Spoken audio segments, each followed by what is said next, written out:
Creating your dream team. I had one of my teachers, our spirit guides who help us, she called it the dream team, and it never left me. And the dream team I had when I worked with her has changed, but they are my ascended masters and divine beings who help me. So I wanted to just give you some information on creating your dream team, and so that you feel more connected to spirit and to the angels. And doesn't matter what religion you are, you will have guides that are with you, and they are helping you from the unseen realms, the higher vibrations. So, and they will change too. You have one guide that is with you for this whole incarnation, and that guide never leaves you. They are with you through this whole incarnation. And then you have different guides or helpers, masters who assist you in different things that you do. I know for Reiki, I had one guide, and for when I was doing spirit rescue work, I have a different guide for that too. So the biggest purpose of this is just to become aware that you have assistance from the other dimensions. So set your intention that you're open to building a conscious relationship with your guides, your angels, and your helpers from the divine realm. And you just say, I call upon the divine light, and I ask to connect with my highest and most loving spiritual team. It's usually more than one. The angels, guides, could be ancestors, beings of light who've never walked on the planet, and some who have been on the planet. And just be in a calm state of mind. It's good if you can be quiet and just light a candle and just sit comfortably and close your eyes. And just focus on your breath. And imagine the light surrounding you, coming through your crown chakra, your connection to divinity, which is always there. You can visualize gold, white, silvery light. It doesn't matter. And just say, I invite my guardian angels and my spiritual team to make themselves known to me, however I'm ready to receive it. And stay open to your thoughts and your images and a sense of presence. You might feel a warmth around you. I know certain people can feel that when ancestors or past loved ones are around, you can feel that. And then you can even journal about it. And just keep a dedicated journal just for that until you get to create and feel your team. You might know some of them. It might be Jesus, Divine Mother, Archangel Michael. A lot of people who have been put off by religious doctrine, they don't want to connect with Jesus. There's no ego involved on the other side. But there are always guides and loving, supported angels who will assist you.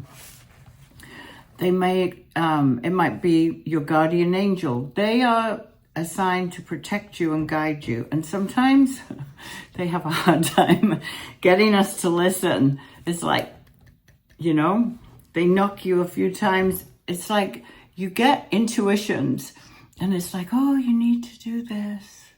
Oh, you need to do this. And then it's like, wake up.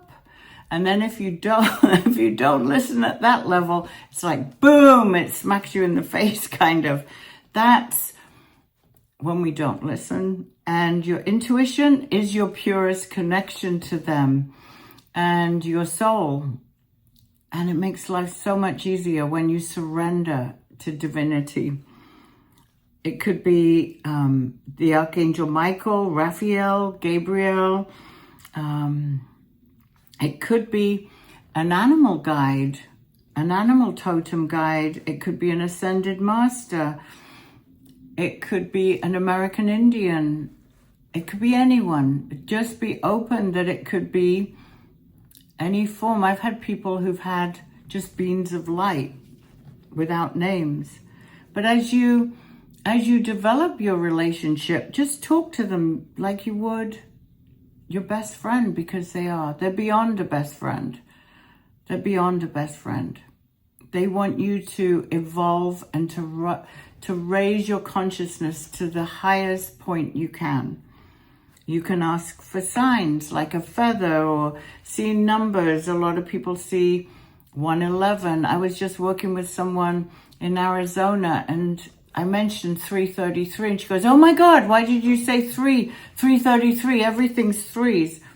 That's how they communicate. That's how the universe communicates with us, through numbers, through songs, through dreams. After my divorce, when I came back from England, it was this Elton John song, "You'll Be Blessed," and it was a message for me. You get messages through all kinds of things, through a number plate. I remember driving, I asked God, "Do you love me?"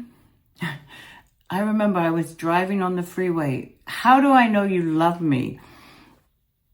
And I saw this license plate and I can't remember what it said now, but it was like, "I love you beyond," or something like that. And it was the answer to a question. It was the answer to that question I'd asked the day before. And just when you're in gratitude, they can connect more easily with you. And you will notice subtle shifts and synchronicities and intuitions as you connect more deeply with them. As you form this relationship, you can ask them what their name is. And it might not come straight away. Even if you do a meditation, it might not come straight away. It might take a little while. Sometimes it comes in a dream. Sometimes you'll see the name and go, "Oh my God, that's it." I know for me, I was an only child. I spent a lot of time alone. And I had two imaginary friends. And they were called Dali and Ginky.